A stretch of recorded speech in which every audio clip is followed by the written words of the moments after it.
Hello, Dr. Calvin Andrassy here, and today we're going to be discussing the in-depth interview as part of the three-video series on different types of interviewing techniques. We start with the in-depth interview here. The next video is going to be about doing an oral history, and the third video is about doing focus group interviews, all of which require different approaches, essentially, to trying to obtain the data necessary to begin your analysis on the topic. So let's start with the in-depth or the intensive interview, which is probably the most common method of data collection in all of qualitative research. It's very useful for doing exploratory and descriptive studies, more than capable of helping you to collect the evidence and data to generate a working theory. So it's a very, very useful tool to collect data about a broad number of different topics. So, you know, we begin with discussing what an in-depth interview ultimately is, and that is, the general notion of engaging in some sort of a either more structured or less structured interview design, where the more structured an interview is, the more the participant sees the same series of questions from the individual conducting the interview, with the aim of having sort of a high degree of standardization and ability to be able to generalize the results. Below a structured interview would be a semi-structured interview, where there are a set of questions that guide the conversation, but respondents are sort of encouraged to be a little bit more open in terms of discussing what is of importance to them. Basically, it allows the interview to go into whatever direction that the respondent wants to take it, with that basic skeleton that the researcher uses to kind of guide the respondent back to the issues that are really important. And then we have an open-ended interview, where basically the interview is very individualized and allows the researcher to kind of get information by letting the respondent ultimately choose the direction in which it goes.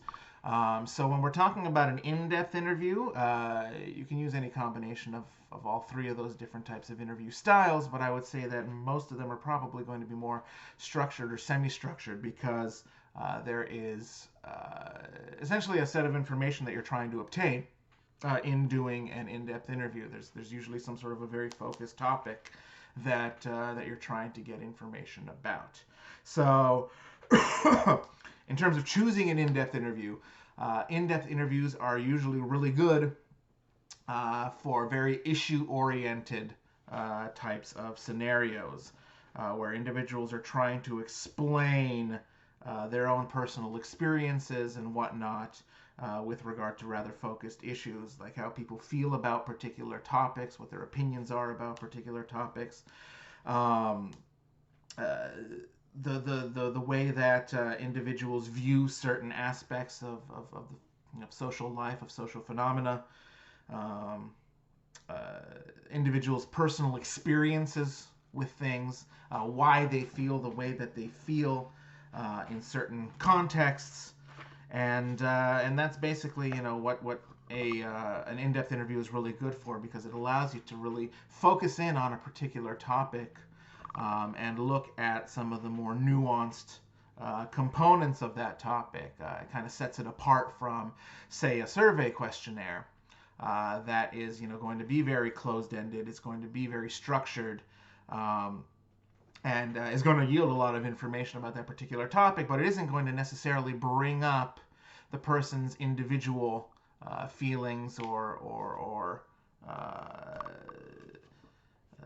views of whatever the phenomenon is, and certainly not really focused on getting to the why of why the respondent feels or engages or behaves the way that they do.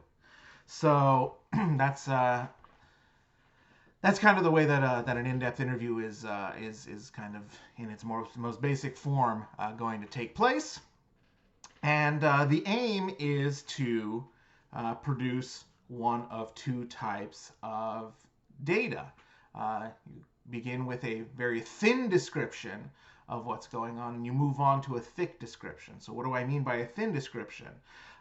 It is the very basics of, what the, you know, individual being interviewed discusses as far as their behaviors or their attitudes or their beliefs. So the straightforward, procedural kinds of questions. I feel this way, I behave this way, I have this particular attitude, I do X, Y, and Z in the course of a day. Those kinds of questions are a thin description.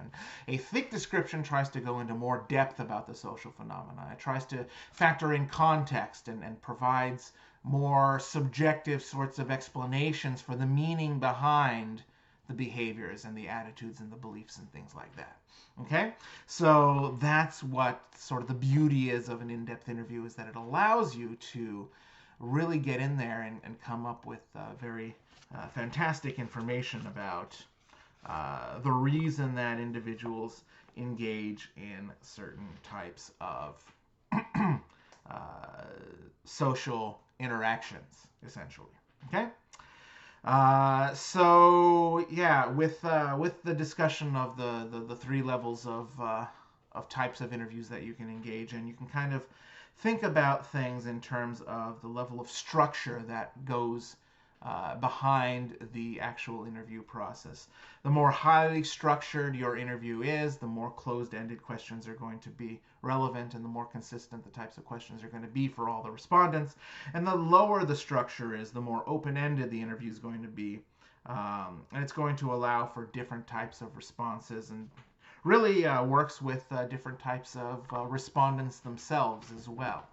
Okay, so based on how much structure you're going to want, it's going to influence the primary kind of grounding tool, I think, that I'd like to call it that you use in an interview, which is the interview guide, which ultimately is the thing that provides you with a framework of the topics and specific questions that are going to be asked for the interview. So the more highly structured your interview guide is going to be, the more closed-ended it's going to be, the more you allow for open-ended responses and kind of letting the interview go where it goes.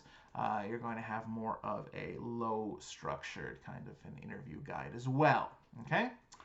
So yeah, you're going to want to have some sort of a piece that kind of allows you to ground yourself in that interview, in the sense that you're going to have a place to kind of refer to, a bunch of questions to potentially refer to, a bunch of topics to potentially refer to in the process of engaging in the interviews.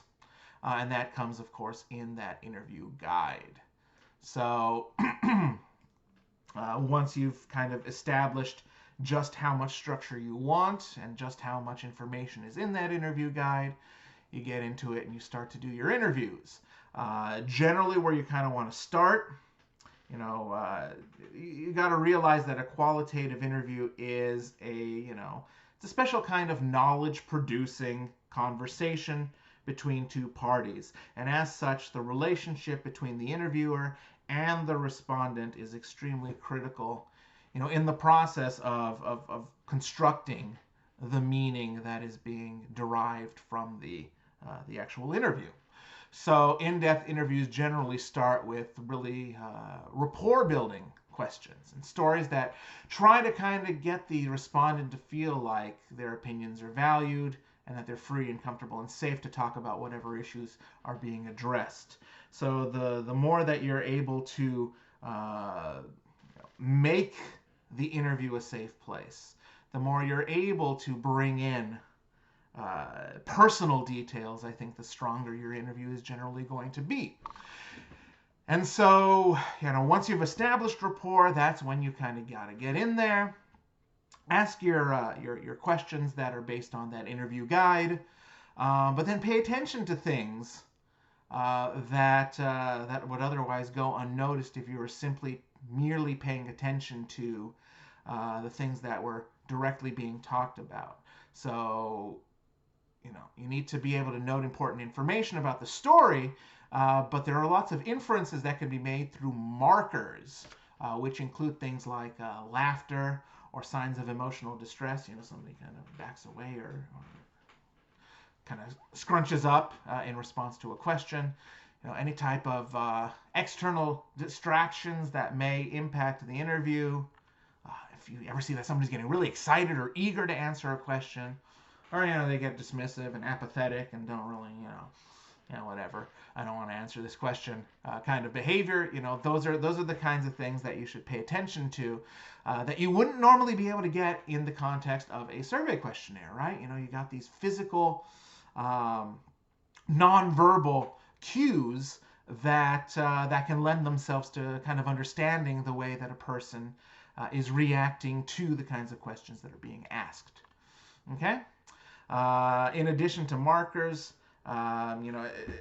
as they kind of manifest, or as individuals that are conducting interviews start to notice these kinds of behavioral patterns, the researchers that conduct the interview should also probe the respondent. And it can be as simple as saying, "Oh, right," or "Oh, yeah, I understand," or yeah, making some sort of a noise or verbal cue that allows the person to the respondent to understand or see that the person conducting the interview is actually understanding what is going on. The notion of active listening. Generally, in an interview, you want to kind of let the person that is responding to the interview questions kind of state their own ideas, but it wouldn't hurt every so often to ask sort of probing questions and engage in more of an active listening kind of a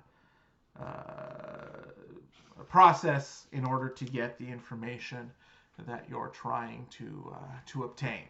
Okay, so that's really the trick behind engaging in interviews, is to set the level of structure that you want to approach the problem with, and make sure that you note not only the story that's being told in the interview, but also the markers and the responses to any probes that you might throw out there. And as long as you're able to have that high rapport with the individual, you're probably going to get very high level quality responses, provided that the individual feels that they're able to provide those kinds of answers. They're free to react in any way that they so desire, and that you acknowledge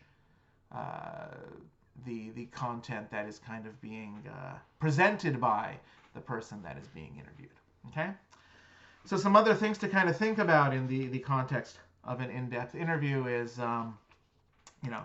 how are you going to present yourself in the context of the interview? Are you some sort of an insider who shares characteristics with the respondent? Either you belong to the group about which the phenomenon is being explored.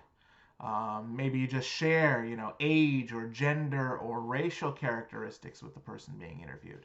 That could lend itself to providing certain types of information that might not otherwise be available or made available by the individual who you're interviewing, because you're an outsider. So an outsider, potentially has challenges as far as collecting quality data, because of differences in perspective, or maybe the influences of your research agenda.